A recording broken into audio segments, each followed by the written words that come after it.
देखिए अगला सवाल आपका क्या है, सवाल नंबर 11, जिसके लिए देखो हमारा बंधन बना हुआ है। सवाल हमारा देखो क्या है, कह रहा है निम्नलिखित संचयी बारंबारता बंटन। यहाँ पे एक वर्ड लिख दिया गया है, संचयी बारंबारता बंटन। तो इधर ये जो नंबर लिखे हुए हैं ना, ये 80, 77, 72, ये संचयी बारंबारता बंटन है। अब इसको बारंबारता बंटन में कैसे बदलेंगे ये आपको समझना है। अभी ध्यान देना जो मैं बात बताऊं, ठीक है ना। और फिर कह रहा है बंटन में विद्यार्थियों के अंकों का माध्य ज्ञात करना है आपको। अब यहाँ पे आपको विद्यार्थियों के अंकों का माध्य ज्ञात करना है। यहाँ पे स्पष्ट रूप से कह दिया गया है, ये जो बंटन दिया गया है ये संचयी बारंबारता बंटन है। ये हमारा क्या है, संचयी बारंबारता बंटन। तो देखो संचयी बारंबारता बंटन को बंटन में कैसे बदलेंगे। तो यहाँ पे देखो जीरो से, देखो ये क्या है, दिमाग लगाओ क्या है, ये हमारा अंक। जैसे मैं आपके कह दिया जाए गणित विषय है, इसमें जीरो से ऊपर लाने वाले कितने विद्यार्थी हैं, ठीक है ना। 0 से 10 के बीच के, 0 से 10 के ऊपर कितने हैं, ऐसे ही 100 के ऊपर कितने हैं। तो 100 के ऊपर तो कोई नहीं लाएगा, क्यों, क्योंकि 100 हमारा मार्क मैक्सिमम मार्क्स है, मतलब पूर्णांक है। पूर्णांक से ऊपर से कोई नंबर ले आएगा क्या, पूर्णांक के ऊपर नहीं ला पाएगा, इसीलिए देखो 0। 90 से ऊपर केवल 8 लोग लाए।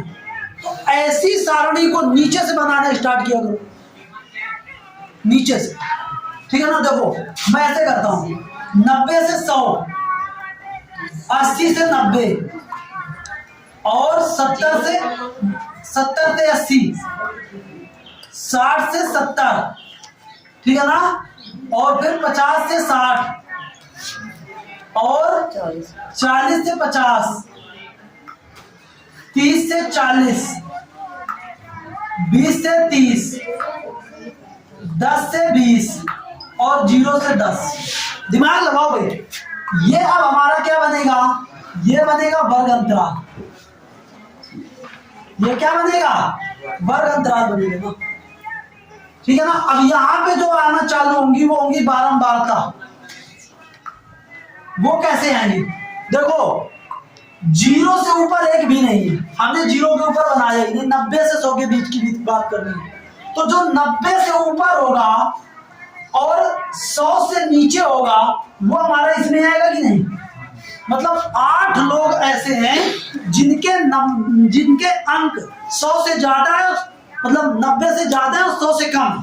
तो 8 यहां पे आएगा कि नहीं। बात को ध्यान से समझना जो मैं बता रहा हूं। तो ये दोनों कवर हो गए। अब ऐसे लोग जिनके 80 से ऊपर है, 80 से ऊपर है, तो बताओ एक चीज बताओ, जिसके 80 से ऊपर होंगे, जिसके 90 से ऊपर होंगे, क्या उसके 80 से ऊपर नहीं होंगे, होंगे कि नहीं होंगे। तो मतलब अगर आप 80 से ऊपर निकालना चाहते हैं, 80 से ऊपर कितने लोगों के हैं, केवल 10 लोगों के है कि नहीं। और उसमें भी 8 ऐसे हैं जो 90 से ऊपर है। तो पहले इनको 8 को हटाओ, तब तो केवल 80 और 90 के बीच वाले आएंगे कि नहीं। तो केवल कितना बचेगा, 2। इतनी बात क्लियर होगी नहीं। अब आगे आ जाओ नेक्स्ट। अब ऐसे जो 70 से ऊपर है, 70 से ऊपर, तो 70 से ऊपर वाले तो ये सब है ना, ठीक है ना। 70 से देखो, जिसके 70 से ऊपर नंबर है उसके 80 के भी ऊपर होंगे कि नहीं। जिसके 80 के ऊपर है उसके 70 से भी ऊपर होंगे कि नहीं। तो अब अगर हमको ये चीज निकालनी है, 70 और 80 के बीच वाले निकालने हैं, तो हमें पहले 80 से ऊपर वाले हटा देनी है। तो 80 से ऊपर वाले कितने हैं, 10 है कि नहीं। तो 10 इसमें कम कर दो, तो ये कितने आ जाएंगे, 6 आए कि नहीं बताओ। तो कुल मिला के माजरा ये है कि आपको ये ऊपर वाले नंबर से उसके नीचे वाला घटाते चले जाना और कहानी बन जाएगी। समझ गए कि नहीं। तो आप बताओ 60 से 70 के बीच कितने लोगों के नंबर आए होंगे, देखो ये। तो आप 28 में 16 घटा दें, कितना आएगा। 50 से 60 के बीच कितने लोगों के नंबर आए होंगे, 43 में 28 घटा दें, कितने आए होंगे, 15। और फिर 40 से 50 के बीच 12, ठीक है ना। और फिर 30 से 40 के बीच 30 से 40 के बीच कितने? 10 10 और फिर कितना? 7 और फिर कितना? 5 और फिर कितना? आप बताओ, जैसा तुमने पढ़ा था पढ़ दिया ना। ये संचयी बारंबारता को आपने बारंबारता में तोड़ दिया। इन सबका जो योग होगा ना, आप करके देख लेना, 80 है। ये सिग्मा एफ का मान हो गया ना। अब आप क्या निकालेंगे? वर्ग चिन्ह निकाल सकते हैं, निकाल सकते हैं ना। x की वैल्यू, ये सब f की वैल्यू थी, तो क्या आएगा बताओ? 0 से 10 के बीच 5 और ये हमारा 15 और ये हमारा कितना? 25 और ये कितना? 45 और ये हमारा 55 और इसके 60 और 70 के बीच 65 और ये हमारा कितना? 75 और ये हमारा कितना? 85 और ये हमारा कितना? 95। ठीक है ना। आसान बनाने के लिए अब हम क्या करें? कल्पित माध्य विधि से करें, ठीक है ना। कल्पित माध्य विधि से करें तो यहाँ पे एक काम कर रहे हैं,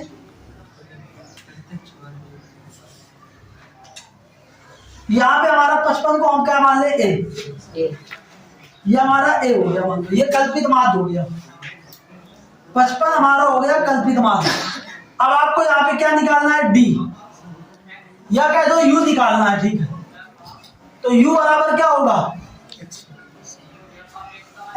x माइनस ए अपान इनके बीच का अंतर 10। ये निकालो, क्या आएगा बताओ?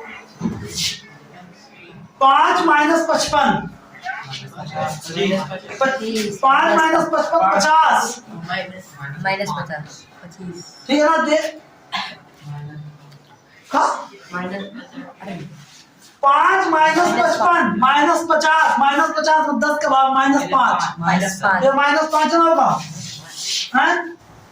अब 15 माइनस 55 15 माइनस 55 40 में 10 -4 ये कितना? -3 ये कितना? -2 ऐसे बनता चला जाएगा। ये कितना? -1 ये 0 ये हमारा +1 ये +2 ये +3 ये +4। ठीक है ना। बात समझ गया ना? इतनी बात हुई ना। अब हम क्या निकालेंगे? f इंटू यू निकालेंगे। तो निकालो, ये कितना आएगा? 5 दिया 15 वो भी माइनस का, और ये कितना आएगा? 5 को 20 वो भी माइनस का, और ये हमारा कितना आएगा? 7 × 21 वो भी माइनस का, और ये हमारा 10 × 20 माइनस का 20, और ये हमारा कितना? -12, और ये हमारा कितना? 0, ये हमारा 0, और ये हमारा 12, और ये हमारा कितना? 6 × 12, और ये हमारा 6, और ये हमारा 8 × 32। अब देखो यहाँ पे हम निकालें f इंटू यू, निकालो भाई। देखो 12 से तो पहले तो ये 12 कर जाएगा, जोड़ना है ना सबको, और फिर इसके बाद 12 12 6 18 ठीक है ना, और ये -2 बचा मान, ठीक। और ये हमारा कितना? 15 × 17 ये हमारा कितना? 35। देखो अगर ये 32 को मैं काटूं इससे और इससे, तो ये हमारा केवल -3 बचेगा। तो कुल मिला के हमारा देखो कितना बचा? 21 22 23 24 और 25 26, ये -26 बचा। कितना बचा? -26 आया। आपका फार्मूला क्या होता? फार्मूला होता है हमारा x बार बराबर a plus summation f into you upon summation f into h। ये फार्मूला होता है, रख दो। तो ये कितना आएगा? 55 प्लस ये कितना आया? -26 और बटे 80, और गुणे कितना है 10, ये करिए। ये हमारा कितना आ जाएगा 55 और माइनस ये आ जाएगा 26/8। तो ये आ जाएगा कितना, ये आ जाएगा 13 और ये 4, तो ये हमारा 4 दिया 12, 4 दूनी 8, 4 पंचे 20 और ये हमारा 55।